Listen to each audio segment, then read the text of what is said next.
Welcome to our latest golf course renovation update video. My name is JB Belknap. I'm the general manager at the Herons Glen Recreation District.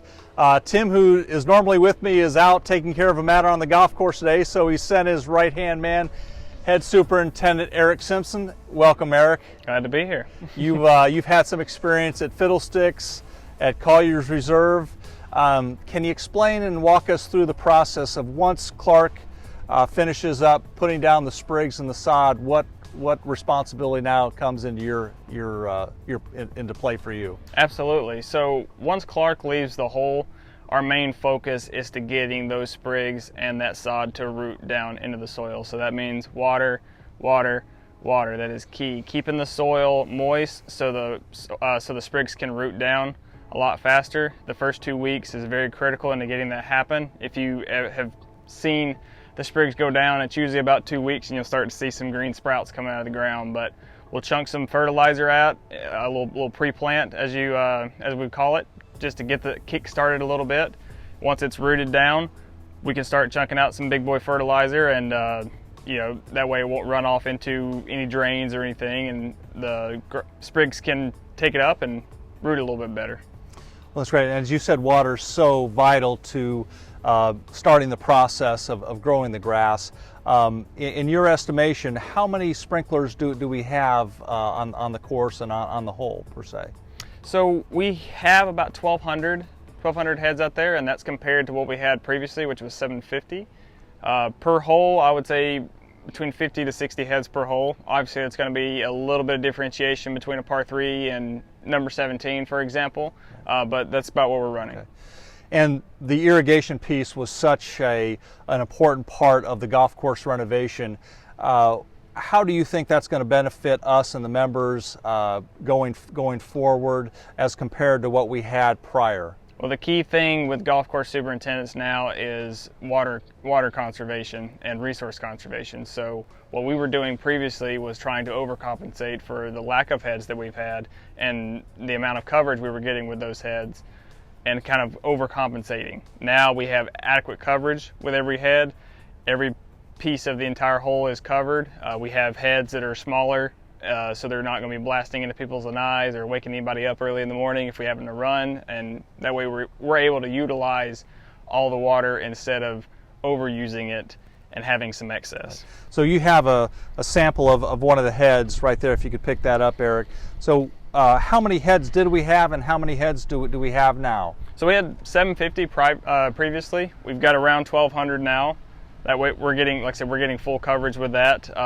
We had a combination of full circle heads. They ran a 360 and part circle. That's kind of what we're still doing that, but we switched more to the part circle. All right. So this piece right here is what electrically kicks on a head. So getting these dialed in and getting these fixed, I guess you could say. Once we're installing and getting them just dialed in from the computer, we can run it pretty easily from our phone, and we have an internet program that we've got set up that we can check our irrigation right from the internet. Great. Oh, that's great. Well, Eric, we appreciate your hard work and dedication. You probably spent more time on this golf course than you have at home. So again, thank you for all that you do, and we look forward to the future here and opening up. Thanks again. Thank you. So Tim, here we are, number 4. We're going to show the viewers a couple side-by-side shots. The first one on the left is from May, and obviously the one on the right is from August 14th.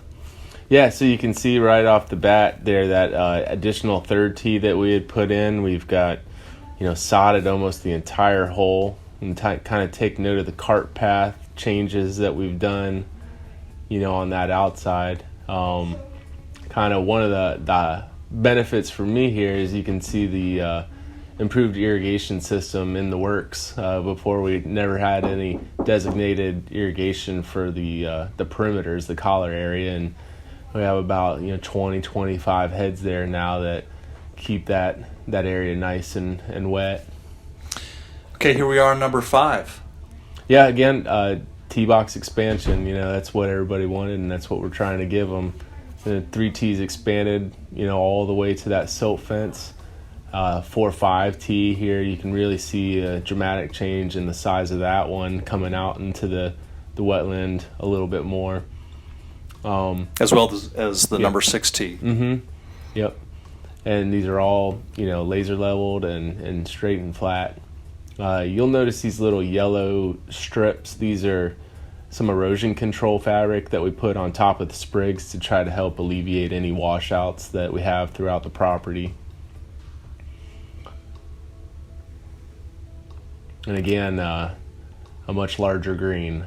Yeah. And it has some movement to it. It's tough to see again, but I'm looking at some of these today as I'm walking around, and we're gonna have some fun putts out there. Yeah. And we're on number 7, and as you can tell the viewers, we put that extra layer of rock on the right side for the rock wall there.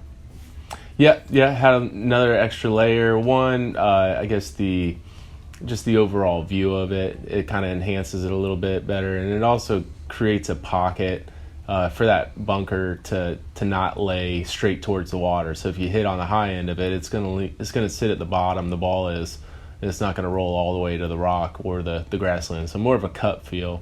We also have that designated drop zone that you saw right there in the front too. So try and keep that ball pumped up. This is the first view of number 16. Number 16 and number 17 are the last holes that we're grassing. So it does look a little bit rough right now, but these sprigs will fill in nicely. Yeah, these are done about 10 days ago, these sprigs, so you can kind of already see the green up. You go on them today. We're, talking 4 days past the shooting of this video, and there's a considerable amount of leaf growth that we've had just in the last 3-4 days. These slopes going into the waist area have been kind of lowered a little bit, so they're softer. We also made the left trap a lot smaller, separated it into 2 bunkers. Initial idea was to have it go behind the green, but when we pulled the green out, we made a natural catch in the back that should be a lot easier to play out of if you have a stray ball. That looks great. And number 17. Yeah, same thing. This is pretty much the very last hole that we've been doing anything on. Just got sprigged, same 10 days ago. Not a tremendous amount of changes on 17, just some added drainage in some areas. We did remove a lot of palmettos on this hole. We're going to work on this lake bank a little bit, but the cypress trees, those kind of limited the amount of control that we could do on that slope there. And it doesn't look like it, but this fairway has been sprigged with grass, so it's just a matter of days and weeks before it greens up and starting to look like a golf hole. Yeah, fertilizer and water, and that's pretty much what we've been pounding it with the last few days. So every 5 days or so, depending on what the weather's doing, we go out with a fertilizer and blast them and try to pump them up. Yeah. And on the left side and the back side, ample chipping area. If you do miss the green, it's not penal at all. Expanded the grass zone a little bit behind. Also kind of tried to alleviate that slope that was going into it so balls aren't running off so much anymore. Well, here's our new driving range bulkhead. We've increased the size and length of the driving range, and we'll still have the mats at the back. But Tim, what a big improvement! Yeah, I think this is going to be one of the more dramatic differences that people are going to notice. In order to gain that extra space, all we did was move that collar that you see there back about 10 feet and push those parking spots back up into there and sloped it and elevated it. It's going to look really sharp when it's all said and done. I agree. Folks, thanks again for joining us. As you can see, we've entered into a very critical phase of the golf course renovation process. We still ask you to continue to refrain from coming onto the golf course. Again, there's some liability issues out here, and we ask you to please stay off the golf course. We will next month be offering tours of the course for all the residents, so please check your emails for updates on that. And until next time, take care and we'll see you soon.